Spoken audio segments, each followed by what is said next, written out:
Hello, good morning बच्चों। आप सभी कैसे हैं? उम्मीद है बहुत अच्छे होंगे। चलिए आपके लिए एक और सत्र हम लेकर के आए हैं। आज का हमारा जो वीडियो है वह क्लास 10 से संबंधित है, कक्षा 10 की भूगोल विषय से। दूसरा अध्याय आज हम शुरू करने जा रहे हैं, वन एवं वन्यजीव संसाधन। बच्चों, वीडियो शुरू करने से पहले मैं आपको बताना चाहता हूं कि यदि आप कक्षा 10th के सोशल साइंस को चित्रों सहित पढ़ना तथा प्रश्नों के उत्तर का नोट्स बनाना चाहते हैं तो हमारे वेबसाइट पर आइए, गूगल पर टाइप कीजिए www.gyantarang.com अर्थात ज्ञानतरंग.com। यहाँ पर आपको ढेरों जानकारी मिल जाएगी। तो चलिए आज का वीडियो हम शुरू करते हैं। बच्चों, हम जिस पृथ्वी पर रहते हैं वह पृथ्वी जीवों से भरा है, पेड़ पौधों से भरा है, सूक्ष्म जीव से लेकर के बड़े बड़े जीवों तक है। यहाँ छोटी छोटी मछलियों से लेकर के ब्लू व्हेल, शार्क जैसी बड़ी मछलियाँ पाई जाती है। वनों में अगर देखें तो सूक्ष्म जीव से लेकर के हाथी, हिप्पोपोटामस जैसे विशालकाय जीव पाए जाते हैं।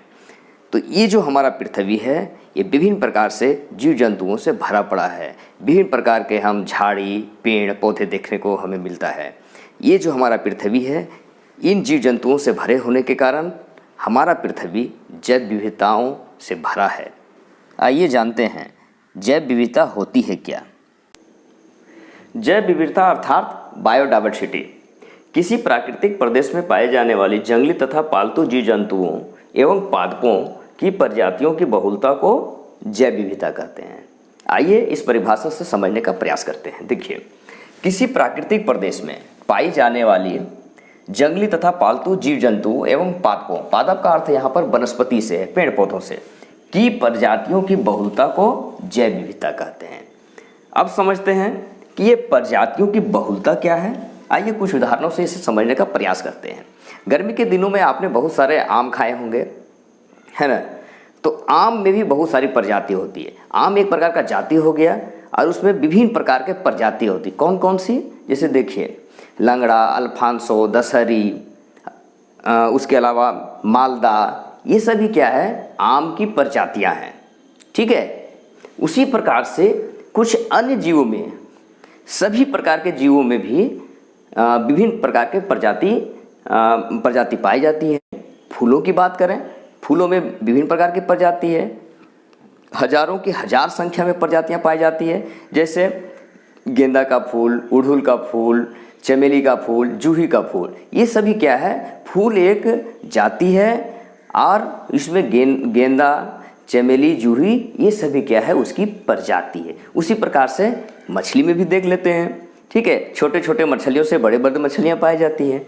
जैसे रेहू, कतला, झींगा, ठीक है, व्हेल, शार्क, ये सभी क्या है? मछली एक प्रकार का जाति है और ये रेहू, कतला, झींगा उसकी प्रजाति है। ठीक है। तो इस प्रकार से हर एक जीवों में प्रजातियां पाई जाती है। यहाँ तक कि हम में, खुद मानव में भी कई प्रकार की प्रजातियां हैं। आपने अंग्रेज का नाम सुना होगा, जो हमारे देश पर कई सौ सालों तक राज किया। ठीक है। उसका जो रंग है वो बहुत ही गोरा है और हम एक तरह से काले व्यक्ति का, काले रूप में हम जाने जाते हैं। ठीक है। अंग्रेज हैं क्या है? वे काकेशस प्रजाति के हैं। ठीक है। उसी प्रकार से वेस्ट इंडीज़ का नाम सुना होगा, जिम्बाब्वे का नाम सुना होगा, क्रिकेट मैचों में देखने को मिला होगा। वहाँ के खिलाड़ियों को उनकी क्या है? उनकी कद काठी बहुत ऊंची होती है, सांवला काला रंग होता है। ठीक है। वो ज़्यादा हमसे वो मेल नहीं खाते हैं। ठीक है। तो इस प्रकार से उनकी दूसरी प्रजाति है। उसी प्रकार से आपने चीनी लोगों को देखा होगा, जापानीज लोगों को देखा होगा। वहाँ छोड़ दीजिए, भारत में ही जो सिक्किम के क्षेत्र में जो रहते हैं, पहाड़ी क्षेत्रों में रहते हैं, वह भी उसी प्रजाति से संबंधित रहते हैं। उनकी जो आँखें हैं वो गड़ी हुई होती है। क्या है? ये जो चीनी लोग हैं ये मंगोलियार्ड प्रजाति के हैं। ठीक है। तो इसी प्रकार से जितने प्रकार के जीव जंतु हैं सभी में प्रजातियां पाई जाती है और ये प्रजाति हर एक जीव जंतु में, हर एक पेड़ पौधों में जितनी ही अधिक मात्रा में होगा वो जैव विविधता उतना ही बेहतर होगा। इसलिए हम कह सकते हैं कि जैव विविधता हर एक जीवों के जीवन के लिए बहुत ही आवश्यक है। यह आवासीय स्थल जिस पर हम रहते हैं अत्यधिक जैव विविधताओं से भरा है। इस जैव विविधता वाले क्षेत्र में मानव और दूसरे जीवधारी पारिस्थितिक तंत्र का निर्माण करते हैं, जिसका हम एकमात्र हिस्सा है और अपने अस्तित्व के लिए इन्हीं जीव जंतुओं और पेड़ पौधों पर आश्रित हैं, क्योंकि हवा के लिए ऑक्सीजन, भोजन के लिए अन्न, पीने के लिए जल, रहने के लिए आवास इत्यादि हम इन्हीं पेड़ पौधों और जीव जंतुओं से प्राप्त करते हैं। इसलिए जैव विविधता अन्य जीवों की भांति ही मानव के लिए भी अति महत्वपूर्ण है। अब समझते हैं पारिस्थितिक तंत्र अर्थात परितंत्र, जिसे अंग्रेजी में हम इकोसिस्टम कहते हैं। देखिए, पारिस्थितिक तंत्र यह वह तंत्र है जिसमें समस्त जीवधारी आपस में एक दूसरे के साथ तथा पर्यावरण के उन भौतिक एवं रासायनिक कारकों के साथ परस्पर क्रिया करते हैं जिनमें वे निवास करते हैं। ये सभी ऊर्जा एवं पदार्थों के स्थानांतरण द्वारा संबद्ध होते हैं।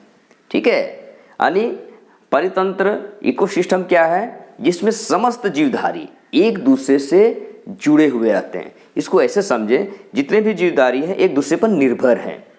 ठीक है, हम भी एक दूसरे पर निर्भर हैं। पारिस्थितिक तंत्र एक छोटा तालाब हो सकता है, एक छोटा कुआं हो सकता है, एक वन हो सकता है और पूरा पृथ्वी एक परितंत्र हो सकता है। इस प्रकार आपने देखा कि समस्त जीवधारी आपस में पर्यावरण से जुड़े होते हैं, उसे पारिस्थितिक तंत्र कहते हैं और यह जुड़ाव उनके आहार श्रृंखला तथा अन्य क्रियाकलापों से होती है। ये क्रियाकलाप आहार श्रृंखला से कैसे होता है, इसे थोड़ा हम लोग आगे देखते हैं। आहार श्रृंखला से यह जुड़ाव कैसे होता है, इसे देख लीजिए। सभी जीव अपने भोजन के लिए दूसरे पर आश्रित होते हैं। जैसे घास फूस को खाकर टीडा जिंदा रहता है, टीडे को मेढक खाता है और मेढक को सांप खाता है, सांप को गिद्ध या चील खाता है। इस प्रकार से यह एक आहार श्रृंखला बना हुआ है कि एक दूसरे को खा करके जिंदा रह रहा। अगर इसके बीच की जो आहार है वो समाप्त हो जाए तो इसके ऊपर वाले जीव का जीवित रहना मुश्किल हो जाएगा। इसी तरह सभी जीव अपने अपने एक दूसरे आहार श्रृंखला से जुड़े हुए होते हैं। ठीक है, साथ ही जीवों में कई और भी ऐसी एक्टिविटी होती है जिससे ये हमारा परितंत्र बनता है। जैसे यदि भंवरे या मधुमक्खी जैसे जीव एक पुष्प से दूसरे पुष्प पर अगर नहीं बैठेंगे तब उन पुष्पों का निषेचन नहीं होगा और इन पुष्पों का यदि निषेचन नहीं होगा तो उनमें फल या फसल तैयार नहीं होंगे। मधुमक्खी या भंवरे या उसी के जैसे अन्य जीव जैसे तितली पुष्पों पर बैठकर उसमें परागन करते हैं और साथ ही अपना भोजन प्राप्त करते हैं। इस तरह हम देखते हैं कि सभी जीव जंतु यहाँ तक कि मानव भी प्रत्यक्ष या अप्रत्यक्ष रूप से एक दूसरे से जुड़ा हुआ है। इसी तंत्र को पारितंत्र या पारिस्थितिक तंत्र या इकोसिस्टम कहते हैं। प्यारे बच्चों, इसके साथ ही आज का सत्र का हम यहीं पर समापन करते हैं। आइए अंत में देख लेते हैं संक्षिप्त में आज के इस सत्र के कुछ मुख्य बातें। पहला, जंगली तथा पालतू जीव जंतुओं की प्रजातियों की बहुलता को जैव विविधता कहते हैं। दूसरा, मानव सहित हर एक जीवों के जीवन के लिए जैव विविधता आवश्यक है। तीसरा, मानव सहित सभी जीवधारी एक तंत्र से जुड़े होते हैं जिसे पारिस्थितिक तंत्र या इकोसिस्टम कहते हैं। बच्चों, यदि यह वीडियो यूजफुल लगा हो तो इसे लाइक करें और इस चैनल को सब्सक्राइब करें तथा दाएं तरफ की दी गई घंटी को दबाकर ऑल कर लें। इससे हमारे द्वारा पोस्ट की गई वीडियो की सूचना आपको सबसे पहले आपके मोबाइल पर मिल जाएगी। धन्यवाद।